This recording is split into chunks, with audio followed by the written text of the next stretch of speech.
বিশ্ব নবীর পথ চিরশান্তির পথ, অশান্ত বিশ্বে তুমি রহমত। এসো তাই মেধা মননে জেনে নি। আসসালামু আলাইকুম রহমতুল্লাহি তাআলা ওয়া বারাকাতুহু। আলহামদুলিল্লাহি রাব্বিল আলামিন ওয়াল আকিবাতু লিল মুত্তাকিন ওয়াসসালাতু ওয়াসসালামু আলা সাইয়্যিদিল মুরসালিন ওয়া আলা আলিহি ওয়া আসহাবিহি আজমাইন, আম্মা বাদ। সম্মানিত দর্শক শ্রোতা ভাই ও বোনেরা, এনটিভির সাপ্তাহিক জুমাবারের আয়োজন দরসে হাদিসের এই পর্বে আপনাদের সবাইকে স্বাগতম ও মোবারকবাদ জানাচ্ছি। সম্মানিত ভাই ও বোনেরা, আপনারা জানেন এনটিভি মানব কল্যাণে তারা সত্যকে তুলে ধরার পাশাপাশি ন্যায় প্রতিষ্ঠার পাশাপাশি কোরআন সুন্নাহর খিদমাও কিন্তু তারা কম করছে না। নিয়মিত দরসে হাদিস, দরসে কোরআন এবং বিদগ্ধ ইসলামিক স্কলারদের মূল্যবান গাইডলাইনের মাধ্যমে আমাদের পুরো দেশ, আমাদের জাতিকে কিন্তু তারা সমৃদ্ধ করছে এবং তারা তাদের জ্ঞানের পাল্লাকে ভারী করছে। সাধুবাদ জানাই, ধন্যবাদ জানাই, দোয়া করি এনটিভি পরিবার এবং যারা পরিচালনা রয়েছেন তাদের প্রত্যেকের জন্য আল্লাহ তাদের কল্যাণ বাড়িয়ে দিন। দর্শক শ্রোতা ভাই বোনেরা, আপনারা জানেন এনটিভি দরসে হাদিসের জন্য এমন একটি গ্রন্থ চয়ন করেছে, যেই গ্রন্থটি, হাদিসের গ্রন্থটি বিশ্বময় সমাদৃত, ইমাম নববী প্রণীত রিয়াদুস সালেহিন। আজকেও আমরা রিয়াদুস সালেহিন থেকে অত্যন্ত গুরুত্বপূর্ণ একটি অধ্যায় চয়ন করেছি। সেখান থেকে নবী মুহাম্মদ রাসূলুল্লাহ সাল্লাল্লাহু আলাইহি সাল্লামের মুখনিসৃত বাণীর মণিমুক্তা আহরণ করার সুযোগ আমাদেরকে এনটিভি করে দিয়েছেন। আসুন ইখলাসের সাথে, মনোযোগের সাথে আমরা দরসে হাদিস থেকে উপকৃত হব। আল্লাহ সুবহানাহু ওয়া তাআলা আমার জন্য, আপনার জন্য, আমাদের প্রত্যেকের জন্য দুনিয়া এবং আখিরাতের কল্যাণ মঞ্জুর করুন। আমরা আজকে যেই অধ্যায়টি আপনাদের জন্য নির্বাচন করেছি, সেই অধ্যায়টির নাম হলো বাবুন নাহি আনিল ইযা। মানুষকে কষ্ট দেওয়া, উৎপীড়ন করা এটি নিষিদ্ধ, এটি হারাম। সেই অধ্যায় সমাজে মানুষকে কষ্ট দেওয়া, সবল দুর্বলকে কষ্ট দেয়, একজন আরেকজনকে ডিস্টার্ব করে, গালমন্দ করে, জুলুম করে, অন্যায় করে, অত্যাচার করে, সমাজের এই ধরনের যেই বিভৎস চিত্র বাংলাদেশে, সেটি কি আর ব্যাখ্যা করার, আলোচনা করার প্রয়োজন রয়েছে? আসুন ভূমিকা না বাড়িয়ে ডাইরেক্ট হাদিসে চলে যাচ্ছি, তারপর আমরা ইনশাআল্লাহ যৎসামান্য ব্যাখ্যা করব। রিয়াদুস সালেহিন প্রণেতা প্রথমেই অধিকাংশ অধ্যায়গুলোতে তিনি কোরআনের আয়াত নিয়ে এসছেন। এই অধ্যায়টিতেও তার ব্যতিক্রম নয়। তিনি একটি আয়াত দিয়ে শুরু করেছেন, তারপর হাদিস এনেছেন। আমি কোরআনের আয়াতটি তেলাওয়াত করব এবং হাদিসটি পাঠ করব, তারপরে ইনশাআল্লাহ আমরা ব্যাখ্যা বিশ্লেষণ করব। ক্বালাল্লাহু তাআলা والذين يؤذون المؤمنين والمؤمنات بغير ما اكتسبوا فقد احتملوا بهتانا وإثما مبينا وعن عبد الله بن عمرو بن العاص رضي الله تعالى عنهما قال رسول الله صلى الله عليه وسلم المسلم من سلم المسلمون من لسانه ويده والمهاجر من هجر ما نهى الله عنه متفق عليه وعنه قال رسول الله صلى الله عليه وسلم من أحب أن يزحزح عن النار ويدخل الجنة فلتأته منيته وهو يؤمن بالله واليوم الآخر وليأتي إلى الناس الذي يحب أن يؤتى إليه رواه مسلم। সম্মানিত ভাই বোনেরা, আল্লাহ সুবহানাহু ওয়া তাআলা কোরআনে কারীমের এই আয়াতে ইরশাদ করলেন, ওয়াল্লাযীনা ইউযুনাল মুমিনিনা ওয়াল মুমিনাত বিগাইরি মাকতাসাবু। যারা অন্যায়ভাবে মুমিন নর ও নারীদেরকে কষ্ট দেয়, ফাকাদ ইহতামালু বুহতানান ওয়া ইসমাম মুবিনা। তারা অপবাদ রটানোর যেই কঠিন গুনাহ, তার দ্বারস্থ হলো, ওয়া ইসমাম মুবিনা, এবং স্পষ্ট অপরাধ তারা সাধন করল। বুহতানান ওয়া ইসমাম মুবিনা, এখানে দুটো একদম বলতে পারেন আপনার সুপারলেটিভ ডিগ্রির শব্দ চয়ন করা হয়েছে, যে জঘন্য অপরাধ, মারাত্মক গুনার কাজ তারা করলো। একজন মানুষকে কষ্ট দেওয়া এটা কঠিনভাবে হারাম, এটা কঠিনভাবে নিষিদ্ধ। আপনারা জানেন নবী মুহাম্মদ রাসূলুল্লাহ সাল্লাল্লাহু আলাইহি সাল্লাম বিদায় হজের যে ভাষণ দিয়েছিলেন, সেই ভাষণে তিনি কিন্তু মৌলিক কিছু কথাবার্তা, যেটি কিয়ামত পর্যন্ত উম্মতের কল্যাণে আসবে, এমন কিছু কথাবার্তাই তিনি বলেছিলেন। বিদায় হজের বাণীতেও নবীজি সাল্লাল্লাহু আলাইহি সাল্লাম মানুষের ইজ্জত, সম্ভ্রম, জান, মাল ইত্যাদি এর মূল্য, এর গুরুত্ব কত বেশি এবং এর ক্ষতি সাধন করা কত বড় অপরাধ নবীজি সাল্লাল্লাহু আলাইহি সাল্লাম সেটি কিন্তু নিষেধ করেছিলেন। নবীজি সাল্লাল্লাহু আলাইহি সাল্লাম হাদিসে ইরশাদ করলেন, ইন্না দিমাআকুম ওয়া আমওয়ালাকুম ওয়া আ'রাদাকুম হারামুন আলাইকুম কাহুরমাতি ইয়াউমিকুম হাযা ফি শাহরিকুম হাযা ওয়া ফি বালাদিকুম হাযা আলাহাল বাল্লাগ মুত্তাফাকুন আলাইহি। বুখারী মুসলিমের সহিহ এই হাদিসে নবীজি সাল্লাল্লাহু আলাইহি সাল্লাম ইরশাদ করছেন, তোমরা খুব ভালো করে জেনে রাখবে আজকের এই উপস্থিতি, ইন্না দিমাআকুম, যে তোমাদের মাল সম্পদ, তোমাদের রক্ত, তোমাদের ইজ্জত সম্মান, এগুলো মানে তোমাদের জন্য হারাম। মানে একজন আরেকজনের অন্যায়ভাবে সম্ভ্রম হানি করবে, রক্তপাত ঘটাবে, কষ্ট দেবে, ক্ষতি করবে, এটি হারাম করা হয়েছে। সে হারামটি কীরকম? কাহুরমাতি ইয়াউমিকুম হাযা, আজকের দিনে অন্যায় করা যেরকম হারাম। আপনি তো জানেন এটা কোন দিন? বিদায় হজে আরাফার ময়দানে জিলহজ মাসের 9 তারিখে আরব জাহানের সকল মানুষ, মুসলিম অমুসলিম, জাহেলি যুগের সে বর্বর লোকগুলো সহ তারা জানতো হারাম এলাকার মানমর্যাদা কীরকম, হারাম মাসের মানমর্যাদা কীরকম, এবং বিশেষ করে স্পেশালি জিলহজ মাসের 9 তারিখ যেটি মূল হজের দিন, সেই দিন অপরাধ সংগঠিত করার ভয়াবহতা কত বেশি। তো নবীজি সাল্লাল্লাহু আলাইহি সাল্লাম বললেন, কাহুরমাতি ইয়াউমিকুম হাযা, আজকের দিনের সম্মান কত বেশি তোমাদের জানা রয়েছে। এই দিন অন্যায় করা কতটা ভয়াবহ তোমাদের জানা রয়েছে। ফি শাহরিকুম হাযা, এই হারাম মাসে, ওফি বালাদিকুম হাযা, এবং তোমাদের এই মক্কার শহরে। এরপরে নবীজি বলেন, আল্লাহ বাল্লাগ, আমি এই গুরুত্বপূর্ণ গাইডলাইন, দিক নির্দেশনাটা কি তোমাদের কাছে পৌঁছাতে পেরেছি? সাহাবায়ে কেরাম কিন্তু সমস্যারে বলেছিলেন, ইয়া রাসূলুল্লাহ, আপনার যে মিশন আপনি সুন্দর করে আঞ্জাম দিয়েছেন। দর্শক শ্রোতা ভাই ও বোনেরা, অতএব দিন ইসলাম এমন কোনো ধর্মের নাম নয় যে আপনি শুধুমাত্র ব্যক্তিকেন্দ্রিক হবেন, একাকী খাবেন, একাই ভালো থাকবেন, একাকী ইবাদত করবেন, এটি না। দিন ইসলাম একটা সমাজ, সোসাইটি, রাষ্ট্র নিয়ে চিন্তা করে। সামগ্রিক কল্যাণ দিন ইসলামের অন্যতম গুরুত্বপূর্ণ লক্ষ্য।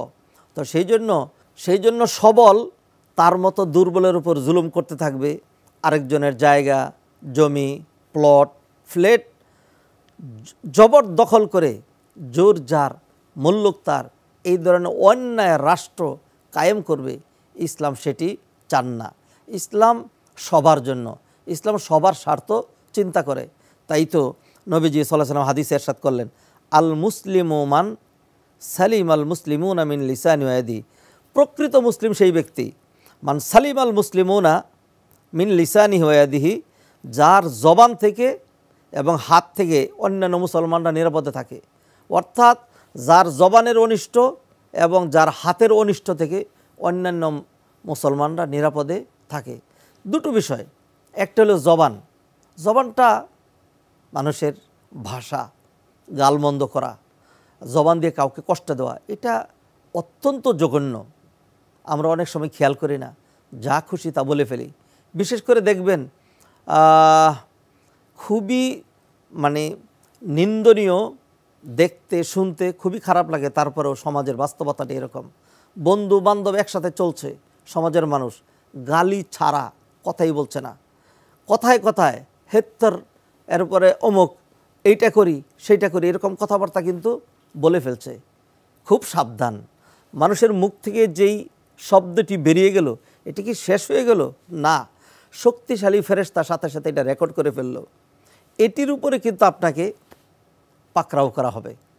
কোরআনে কারীমের সূরা কফ 26 পারার 18 নম্বর পৃষ্ঠা, সূরা কফের 18 নম্বর আয়াত, আল্লাহ সুবহানাহু ওয়া তাআলা ইরশাদ করছেন, মা ইয়ালফিযু মিন কাউলিন ইল্লা লাদাইহি রাকিবুন আতীদ। বান্দা যাই বলে শক্তিশালী ফেরেশতা সেটা কিন্তু রেকর্ড করে ফেলে। সূরা ইনফিতার 9, 10, 11 নম্বর আয়াতে আল্লাহ সুবহানাহু ওয়া তাআলা বললেন, ওয়া ইন্না আলাইকুম লাহাফিজিন কিরামান কাতিবিন ইয়ালামুনা মা তাফআলুন, তোমাদের সাথে কিন্তু সম্মানিত লেখকবৃন্দ কিরামান কাতিবিন ফেরেশতা রয়েছে, তোমরা যা করছো যা বলছো সব কিন্তু তারা রেকর্ড করে। অতএব সম্মানিত ভাইয়েরা, আপনার যখন যা খুশি আল্লাহ জবান দিয়েছে, সেই জন্য জবানটাকে যে কোনোভাবে ব্যবহার করলেন। আপনার মতে আরেকজন আপনার চাইতে সুঠামদেহী সুন্দর চেহারার, কথা বলতেই পারে না, তার দিকে খেয়াল করেননি? আল্লাহ আপনাকে জবান দিয়েছেন, সেই জন্য জবানটাকে যেমনে খুশি তেমন ব্যবহার করে যাচ্ছেন। আল্লাহকে আপনার বাক শক্তি রুদ্ধ করে দিতে পারেন না? আল্লাহ সুবহানাহু ওয়া তাআলা পারেন। আপনার যেই জবান দিয়ে লা ইলাহা ইল্লাল্লাহ বললেন, সেই জবান দিয়ে আবার আরেকজনকে কষ্ট দেওয়া, গালমন্দ করা, একই জবানে কি দুই রকম কথা হয়? লা ইলাহা ইল্লাল্লাহ যেই জবান দিয়ে এসেছে, আপনি কি চিন্তা করলেন না লা ইলাহা ইল্লাল্লাহর মূল্য কত? এই কালিমার মূল্য হলো এটা বলে এটা নিয়ে যদি মারা যেতে পারেন, আপনি ডাইরেক্ট জান্নাতে চলে যাবেন। অতএব সেই জবানে কি এটা যায়? এটা কি খাপ খায়? ফুলের বিছানা খুব দামি বিছানা, যেখানে আপনি ফুল রাখেন, যেখানে আপনি নিজে শয়ন করবেন, সেইখানে মলমূত্র, কাদা, আবর্জনা, ময়লা, সেটাকে এখানে সাজে? দামি কাপ যেটা দিয়ে আপনি কফি খান, আপনি দুধ খান, সেইখানে মানে খারাপ জিনিসপত্র সেটাতে কি নেওয়া যায়? যায় না। তো একই জবান এগুলি কীভাবে যায়? যায় না। আল্লাহ সুবহানাহু ওয়া তাআলা খুব করে সাবধান করেছেন। নবীজি সাল্লাল্লাহু আলাইহি সাল্লাম অন্য একটা হাদিসে কি চমৎকার করে তিনি আমাদেরকে গাইডলাইন দিলেন। তিনি বললেন, মান ইয়াজমানুলি মা বাইনা ফাক্কাইহি ওয়া মা বাইনা রিজলাইহি আদমানু লাহুল জান্নাহ, যে ব্যক্তি আমাকে মাত্র দুটো জিনিসের গ্যারান্টি দেবে, আমি নবী তার জন্য জান্নাতের গ্যারান্টি দিয়ে দিচ্ছি।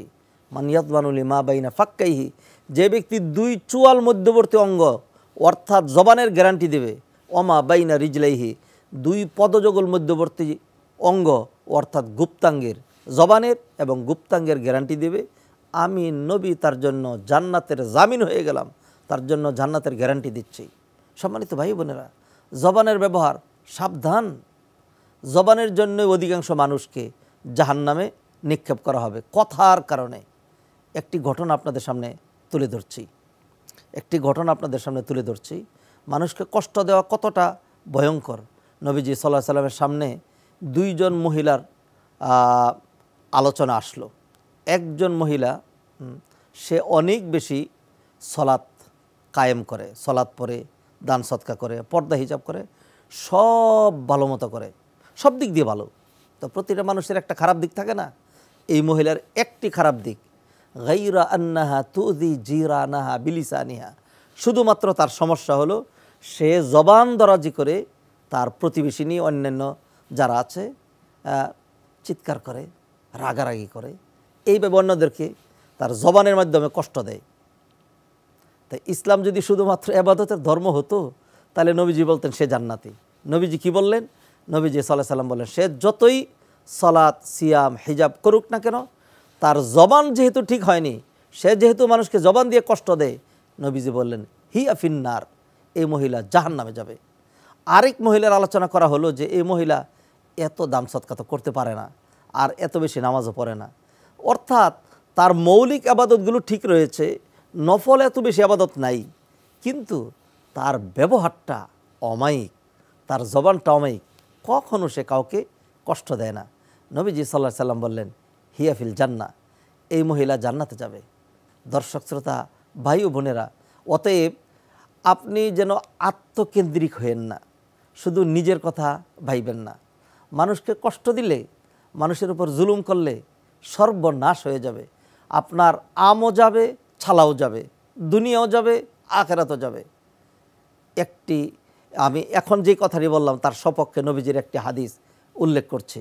নবীজি সাল্লাল্লাহু আলাইহি সাল্লাম বলছেন, ইত্তাকি দাওয়াতাল মাজলুম ফাইন্নাহু লাইসা বাইনাহা ওয়া বাইনাল্লাহি হিজাব, মজলুমের বদদুয়া থেকে, আর্তনাদ থেকে তুমি নিজেকে বাঁচাও, কারণ মজলুমের আর্তনাদ এবং আল্লাহর আরশের মাঝে কোনো রকম অন্তরায় নেই। মজলুম যখন বলে আহ, এটা ডাইরেক্ট আল্লাহর আরশের মধ্যে নক করে, আল্লাহ সুবহানাহু ওয়া তাআলা ডাইরেক্ট অ্যাকশন নিয়ে থাকেন। এই জন্য আমরা আমাদের দেশ এবং বিদেশসহ বিশ্বময় সমসাময়িক ইতিহাসেও এবং পূর্বের ইতিহাসে আমরা দেখেছি, যারা জালেম ছিল আল্লাহ সুবহানাহু ওয়া তাআলা তাদেরকে এমন লাঞ্ছনা, এমন শিক্ষা, এমন শাস্তি দিয়েছেন যে সেটি আর আলোচনা করা ছাড়াই আমার মনে হয় প্রত্যেকের জন্য বোধগম্য। সেই ব্যক্তিটি আপনি হতে চান? জালিম হতে চান? মানুষকে জবান দিয়ে কষ্ট দিতে চান? মানুষকে হাত দিয়ে শক্তি প্রয়োগ করে কষ্ট দিতে চান? আপনাকে আল্লাহ সবল বানিয়েছেন, আল্লাহ কি আপনার হাতকে নিস্তেজ করে দিতে পারেন না? আল্লাহ আপনাকে অর্থ দিয়েছেন, আল্লাহ কি আপনাকে কাঙ্গাল, নিঃস্ব, ফকির, অভাবী করে দিতে পারেন না? তো ইজ্জু মান্তাসা অত দিল্লু মান্তাসা ও বিয়াদিকাল খাইর। অতএব সম্মানিত ভাই বোনেরা, দিন ইসলাম শুধুমাত্র ব্যক্তিকেন্দ্রিক ধর্মের নাম নয়। যেই ধর্ম তার নিজেকে নিয়ে ভাববে সবার কথা। কোরআনে কারিমের একটি আয়াত উল্লেখ করতে চাচ্ছি, যেই আয়াত আল্লাহ সুবহানাহু ওয়া তাআলা rights of everyone, rights of Almighty Allah, rights of parents, rights of children, rights of neighbour, rights of relative সহ প্রত্যেকের অধিকার আল্লাহ সুবহানাহু ওয়া তাআলা সংরক্ষিত করলেন। ওয়া আবুদুল্লাহ ওয়ালা তুশরিকু বিহি শাইআ ওয়া বিল ওয়ালিদাইনি ইহসানা ওয়া বিযিল কুরবা ওয়াল ইয়াতামা ওয়াল মাসাকিনি ওয়াল জারি যিল কুরবা ওয়াল জারিল জুনুবি ওয়াস সাহিবি বিল জামবি ওয়াবনিস সাবিলি ওয়া মা মালাকাত আইমানুকুম। এই যে আয়াতটা আমি পড়লাম, এক একবার থেমেছি এক একটা অধিকার। তোমরা আল্লাহর অধিকার সংরক্ষিত রাখবে, পিতামাতার সাথে ভালো আচরণ করবে, ওয়াবিল ওয়ালি ওয়াবিযিল কুরবা, আত্মীয়ের অধিকারের কথা, তারপরে প্রতিবেশীর অধিকারের কথা। প্রতিবেশী যদি আত্মীয় হয় তাহলে তার অধিকার বেশি, অনাত্মীয় প্রতিবেশীর কথা। এরপর আল্লাহ সুবহানাহু ওয়া তাআলা বলতে বললেন, চলার পথে তোমার পাশে যে ছিল, আপনি বাসে উঠেছেন, আরেকজন আপনার পাশে বসেছে, আপনি পা ছড়িয়ে বেশি জায়গা নিয়ে বসেছেন, তাকে জায়গা দেননি, এটার জন্য আপনি আল্লাহর কাছে জিজ্ঞাসিত হবেন। আপনি দরজার মধ্যে ভিড় করে দাঁড়িয়েছিলেন, আমাদের দেশের সাধারণ মানুষগুলো এইভাবেই চলে থাকে। আপনি দাঁড়িয়েছিলেন, আরেকজন ব্যক্তি কত কষ্ট করলো, তার এই বাসটা ধরা দরকার ছিল, তিনি উঠতে পারলেন না, তাকে জায়গা করে দিলেন না, আপনি কিন্তু ভালো কাজ করেননি। এটির জন্য আল্লাহ সুবহানাহু ওয়া তাআলা আপনাকে ধরবেন। নিজেকে মুসলিম দাবি করেন, যদি মুসলিম দাবি করতে হয় তাহলে এই কোয়ালিটি, এই বৈশিষ্ট্যগুলো আমাদের থাকতে হবে। চিন্তা করতে হবে যে ওই ব্যক্তির জায়গায় আমি হলে কি হতো। তাই দর্শক শ্রোতা ভাই বোনেরা, আসুন মানুষকে নিজের মতো করে ভাবার চিন্তা করি, দেশটাকে নিজের দেশ মনে করি, জাতিটাকে নিজের জাতি মনে করি, জবানটাকে সংযত করি, হাতগুলোকে ঠিক রাখি, অন্যায় থেকে বেঁচে থাকি, নিজের কল্যাণে, দুনিয়ার কল্যাণে, আখিরাতের কল্যাণে। আপনি আরেকজনের উপরে জুলুম করলেন, সত্যি বলছি আপনি জুলুম তার উপর করেননি, জুলুম নিজের উপরে করেছেন, জাতির উপরে জুলুম করেছেন, সর্বনাশ করেছেন। জাতির 12টা বাজাননি, নিজের 12টা বাজিয়েছেন। কিয়ামতের দিন কি হবে যখন আপনি পাহাড় সম নেক আমল, হজ, নামাজ, রোজা নিয়ে হাজির হবেন, এমন সময় এক ব্যক্তি এসে বলবে, ও আল্লাহ, এই লোক আমাকে গালি দিয়েছিল। আরেকজন বলবে সে আমার ফ্ল্যাট দখল করে নিয়েছিল। আরেকজন বলবে সে আমার ছেলেকে হত্যা করেছিল। আল্লাহ সুবহানাহু ওয়া তাআলা তখন আপনার নেক আমল তাকে দিয়ে দিবেন। এরপরও পাওনাদার আসবে, তাদের গুনাহ আপনার উপর চাপায়া আপনাকে জাহান্নামে নিক্ষেপ করা হবে। এবং নবীজি সাল্লাল্লাহু আলাইহি সাল্লাম বললেন, আতাদরুনা মানিল মুফলিস, নিঃস্ব কাঙ্গাল তোমরা চিনো কি? এই ব্যক্তি হলো আসল নিঃস্ব কাঙ্গাল। অতএব আসুন ওই দিন আসার আগেই দুনিয়াতেই নিজেকে রক্ষা করি, মানুষের কথা ভাবি। আল্লাহ সুবহানাহু ওয়া তাআলা এনটিভির এই যে সুন্দর দর্শ, সুন্দর কথা, এই কথাগুলো, এই দর্শগুলো, এই ধর্মীয় প্রোগ্রামগুলোকে আরও বেগবান, আরও সুন্দর আল্লাহ সুবহানাহু ওয়া তাআলা কবুল করুন। যারা এর পিছনে রয়েছেন তাদেরকে উত্তম প্রতিদান দান করুন। আজকে যারা আমাদের সাথে দর্শক ছিলেন, আপনাদের জন্য এবং পুরো জাতির জন্য আমরা কল্যাণ কামনা করছি। যা আলোচনা করা হলো তা যেন আল্লাহ আমার নিজের আমলে দিয়ে দেন, আপনাদের প্রত্যেকের আমলে দিয়ে দেন, সেই তৌফিক কামনা করছি। আজকের মতো এখানেই শেষ করছি। আবারও দাওয়াত দিচ্ছি পরবর্তী দর্শে হাদিস, দর্শে কোরআন, অন্য কোনো ধর্মীয় প্রোগ্রামে। আল্লাহ সুবহানাহু ওয়া তাআলা সবার ভালো করুন। ওমা তৌফিক ইল্লা বিল্লাহ। আসসালামু আলাইকুম ওয়া রাহমাতুল্লাহি ওয়া বারাকাতুহু। চিরশান্তির পথ, অশান্ত বিশ্বে তুমি রহমত, এসো তাই মেধা মননে জেনে